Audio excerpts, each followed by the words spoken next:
Bev again with another video, and this one has a general side to it and a specific side. So the specific side, I'm going to use one particular exercise, the overhead triceps extension. You know, the one where you put your arms straight up and you've got a dumbbell and you let it fall behind your head and then raise it and lower it. But the general side is whenever you exercise, you should never be experiencing any pain. Muscle tension when you're lifting weights is okay, but pain is not. It is a serious message from your body, and you should always listen to it. You don't want long-term issues with muscle problems or with joint issues, and you don't want chronic issues, you know, that you're going to be dealing with for the rest of your life, right? So many people end up screwing up their shoulders, for example, and this exercise is not going to contribute to that, well, it will contribute to it, is what I mean.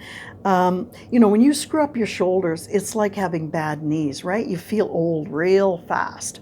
I've been exercising for 14 years in the gym, lifting weights. I have never used this exercise. I did try a couple of times, but it always felt kind of uncomfortable to me. My elbows felt kind of weird. So I decided, you know what, it's weird, I'm not going to use it. So I'm going to talk about this exercise in terms of why some people have elbows that feel uncomfortable or even hurt during the exercise, and what potential alternative exercises there are in the gym, right? That are going to do the same thing or maybe even better. Okay, so why do elbows sometimes hurt with the overhead triceps extension? Well, you know, it can be for a number of reasons. The tendons are a connective tissue, and they join muscles to bone. So if you have an inflamed or damaged tendon that is attaching your triceps to your elbow, you're not going to feel very comfortable. It might be an overuse injury. I mean, maybe you do this exercise every day, you go to the gym every day and you never take a rest day from it, you're going to get an overuse injury, right? And eventually it's going to hurt. It could be a leverage issue. People with really long limbs often have trouble with certain machines or with certain exercises, you know, for particular reasons. But in this one, when you have long arms and you're doing this kind of extension, it makes the elbow the weakest point at dealing with the weight. And that's not good, right? You're not exercising your elbow, you're trying to exercise your muscles.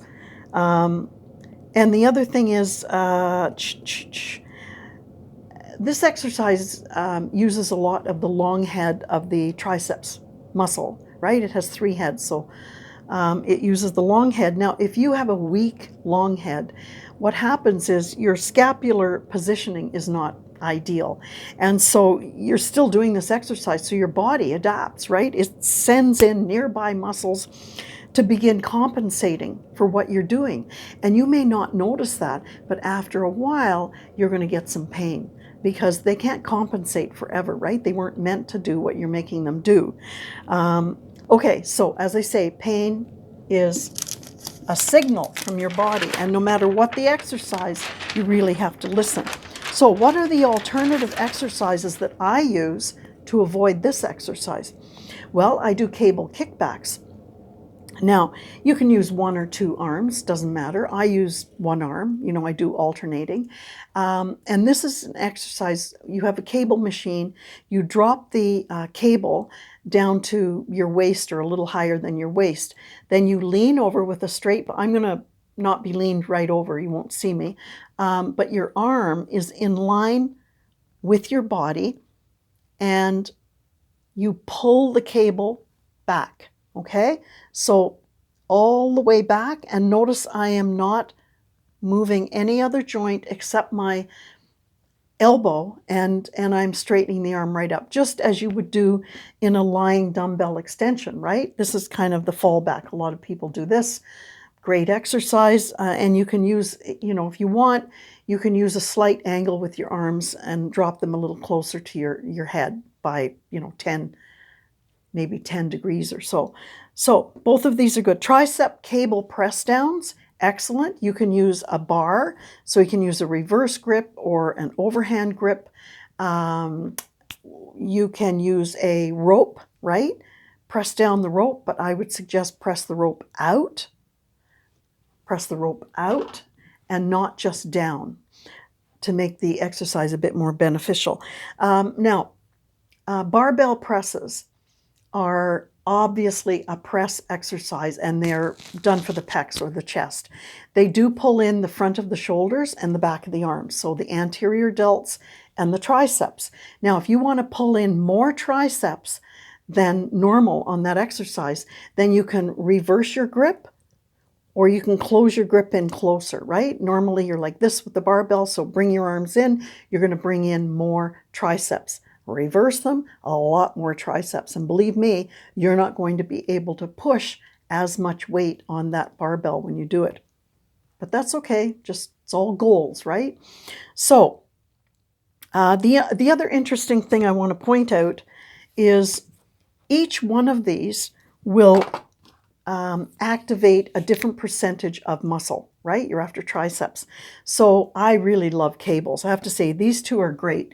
This one will be 88% muscle activation.